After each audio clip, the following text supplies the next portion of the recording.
ఇప్పుడు ఇండియా పరంగా చూసుకుంటే లిక్కర్ సేల్స్ లోనే తెలంగాణ ఫస్ట్ ప్లేస్ లో ఉందని చెప్పి ఒక టైంలో జరిగింది. కేసీఆర్ ఘనతనే అదంతా. అవునండి. ఇప్పుడు రేవంత్ రెడ్డి గారు రాగానే దాదాపుగా సుమారుగా 1,00,000 బెల్ట్ షాపులు అనేవి క్యాన్సిల్ చేశారు. అది గవర్నమెంట్ కి ఆదాయం వస్తుంది. బెల్ట్ షాపులు తీసేస్తే గవర్నమెంట్ ఎక్కడైతే లొకేషన్ పెట్టిరో అక్కడికి వచ్చి తాగుతారు, అక్కడనే గవర్నమెంట్ కూడా ఆదాయం పెరుగుతుంది. బెల్ట్ షాపుల వల్ల వాళ్ళకి ఆదాయం పెరుగుతుంది కానీ గవర్నమెంట్ ఇప్పుడు తెలంగాణ అభివృద్ధి పరంగా బాగానే ఉందనుకుంటున్నారా, లేకపోతే ఇంకా బాగా డెవలప్ చెందాలనుకుంటున్నారు? అంటే మీ ఫార్మా ఇండస్ట్రీ కానీ, ఇటు ఐటీ ఇండస్ట్రీ కానీ, లేకపోతే మ్యానుఫ్యాక్చరింగ్ ఇండస్ట్రీస్ కానీ ఆ విధంగా చూసుకుంటే ఇంకా డెవలప్ అవ్వాలనుకుంటున్నారా, ఆల్రెడీ జరిగింది అనుకుంటున్నారా? డెవలప్ ఏం జరగాలి ఇంకా. ఓకే, అంటే మేబీ సగంలో ఉంది అనుకుంటున్నారా మీరైతే? ఎవరి స్వార్థ ప్రయాణం వాళ్ళు చూసుకున్నారు. డెవలప్మెంట్ గురించి ఎవరు ఆలోచించలే. ఇప్పుడు భూములు గాని, తర్వాత ఇండస్ట్రీస్ గాని వాళ్ళకి ఎంత పర్సెంట్ వస్తుంది అనే విషయం మాత్రమే చూసుకుంటున్నారు కానీ ప్రజలకు ఏం జరుగుతుంది దాని వల్ల అనే మంచి ఎవరు ఆలోచించారు.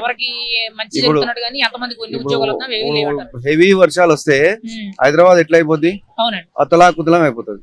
అదే ఎప్పుడో నిజాం కాలం నవాబులు కట్టిన నాలాలే ఇంకా నడుస్తున్నాయి. దాన్ని డెవలప్మెంట్ ఎవరు చేసిండు? ఎవరు చేస్తలేడు.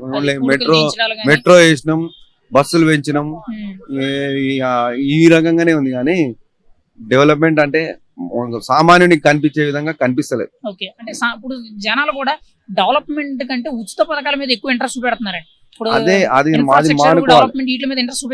అది మానుకోవాలి. ఉచితం ఇవ్వడం ప్రభుత్వం మానుకుంటేనే వాడంతలో వానికి ఏదైనా ఉపాధి కల్పించాలి, లేకపోతే వానికి ఏదైనా స్వయం ఉపాధి కల్పించి వాడిని డెవలప్ చేసుకొని చూసుకుంటే వాడిని చూసి ఇంకో 10 మంది నేర్చుకుంటారు. కానీ వానికి ఉచితం ఇచ్చిన నాకెందుకు ఇవ్వవు?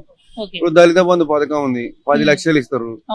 అది అందరికి ఇచ్చే పథకం. అది పాపం ఎంత మంది ఉంటారు వాళ్ళు దళితులు. మళ్ళీ అందరికి ఒకరికి ఇచ్చి ఒకరికి ఇవ్వకపోతే వానికి ఎంత బాధ అనిపిస్తుంది? ఏం లాభం చెప్పు.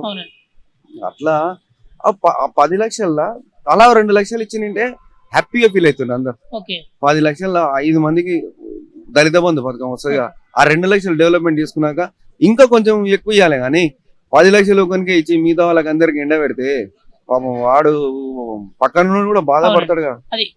ఒకవేళ ఏదైనా ఉచిత పథకాలు ఇస్తే అందరికి సమన్వయంగా సర్దుబాటు చేయాలి. 10 లక్షలు ఒకరికి ఇస్తే ఏం లాభం? 2 లక్షలు ఇచ్చి ఆ డెవలప్మెంట్ చూసి మిగతా ఇవ్వు అని 10 లక్షలు ఒకరికే ఇచ్చేసి మిగతా వాళ్ళని అందరిని ఎండబెడితే వాళ్ళు మాత్రం పాపం ఒకరికి ఇచ్చి ఒకరికి ఇవ్వకపోతే ఇబ్బంది పడరా ఎవడైనా? ఇప్పుడు మీరు ఫార్మా ఇండస్ట్రీలో 30 years నుంచి పనిచేస్తున్నారు కదా సుమారుగా. మెడికల్ డిపార్ట్మెంట్ మెడికల్ డిపార్ట్మెంట్ లో 30 years నుంచి చేస్తున్నారు కదండి. మెడికల్ పరంగా మన తెలంగాణలో గానీ ఆల్ ఓవర్ ఇండియాలో గానీ బాగా గ్రోత్ రేటు అభివృద్ధి అంతా బాగానే ఉందండి, లేకపోతే ఇంకా బ్రహ్మాండంగా ఉంది? ఇప్పుడు ఎంఎంఆర్ అంటే డెత్ రేట్స్ తగ్గిపోయినాయి, జనన రేట్స్ పెరిగిపోయినాయి. తర్వాత గవర్నమెంట్ హాస్పిటల్లో ప్రతి ఒక్క బర్త్ రేట్ మొత్తం పెరిగిపోయింది.